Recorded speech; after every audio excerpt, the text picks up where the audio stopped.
मुलांकडेच चाललेत आणि ते तसं होऊ नये म्हणून आम्ही हे सगळं करतोय, लहान मुलांसारखं खेळतोय. त्यांचे आईवडील त्यांच्या लहानपणातच मॅच्युरिटीची अपेक्षा करतात, त्यामुळे त्यांचा निरागसपणा बोंडसपणा त्यांच्याकडनं हरवत चालला आणि तो जाणवतोय त्यांच्यात. अच्छा, यासाठी हे सगळं चाललंय. आणि खरं आहे बालपण सगळं हरवत चाललेलं आहे, अगदी नक्की खरं आहे. हो काका, खरंच लहानपण देगा देवा हाती मुंगी साखरेचा रवा. ह्या संत तुकाराम महाराजांच्या ओव्या जेव्हा आपल्या कानाभोवती पिंगा घालू लागतात ना, तेव्हा खरंच असं वाटतं की बालपणात रमू वाटतं. मस्त बालपणात जावं, मजा मस्करी करावी. जबाबदारी नावाची कुठलीही टांगती तलवार नसतानाच ते आयुष्य जगायला कोणाला आवडणार नाही. पण आजकालचं जर बालपण पाहिलं तर कोणालाही नकोसं वाटेल, कारण लहान हा शब्द नकळतच कोणाच्या तरी परिचयाचा असावा. पण ह्या नकळत्या वयात लहान मुलांना नको ते व्यसनं, परत नको ते क्लासेस मॅनर्स लावलेले असतात. काय गरज आहे? आणि काका मी काय म्हणतो, ही सगळी धडपड कशासाठी? तर त्यांच्या येणाऱ्या भविष्यात मार्केटमध्ये ते फिक्स होण्यासाठी, फिट होण्यासाठी. आपल्या पोराला लोक काय म्हणतील, आपल्या पोराला कोण काय नावं ठेवल, या सगळ्या ह्याच्यामुळे या मुलांचे बालपण संपत चाललेलं आहे. मला पण या सगळ्या काही गोष्टी कळत होत्या, ते कळत होतं पण वळत नव्हतं. या धावत्या युगामध्ये या वेगाबरोबर धावताना या सगळ्या गोष्टी आम्ही विसरून जातो, त्याच्याकडे दुर्लक्ष करतो. असं दुर्लक्ष करणं योग्य नाही, हे आता आम्हाला कळून चुकलं.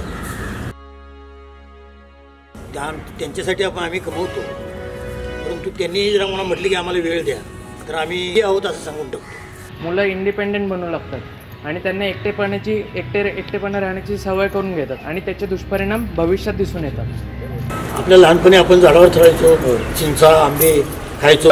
आपण आपल्या वयामध्ये काय पोहायला जायचो, काय क्रिकेट खेळायला जायचो, बॅटबॉल खेळायचो, बरंच काय खेळायचो. आणि आपण आत्ता आपल्या मुलांना लहान मुलांना कारण नसताना कुठलं हे त्यांच्यावर काही लागतो, ते बरोबर वाटत नाही ना. ह्या बिझी शेड्यूलमुळे आपल्या लहान मुलांकडे नकळतपणे दुर्लक्ष होतं, हे आपल्याला कळतच नाही आहे. बाबांनो, तुमचं बोलणं ऐकून माझा जरा ऊर भरून आल्यासारखं झालं. मुलं होती त्यांच्याबरोबर खेळायचो, हे करायचो. आत्ताची नातवंड जवळ येत नाही, गोष्टी सांगा म्हणत नाही, काही हे करत नाहीत. नेहमी मोबाईलमध्ये गुंग असतात. काय करायचं या मुलांना? त्यांचं भविष्य कसं व्हायचं? पूर्वी आम्ही लहान असताना अंगणात तुळशी समाजाला शुभम करोति कल्याणम आरोग्यम धनसंपदा म्हणायचो ना, आणि थोर मोठ्यांच्या पाया पडायचं. पण आता पाया पडणे आउटडेटेड झाले. आउटडेटेड सोडा, तर पाया पडायचं जरी म्हटलं ना तर खूप कमी लोकांच्या घरात आहे ना आजी आजोबा सापडते, ते पण चुकून सापडते. हो बरोबर. आताची मुलांची काय पिझ्झा आणि बर्गर, या काळामध्ये पिझ्झा आणि बर्गर हे मुलांना आवडतं. त्यांना हे चिंचावळी काय माहितीही नाही, ती कधी त्यांना समजणार? ही चिंता वाटते.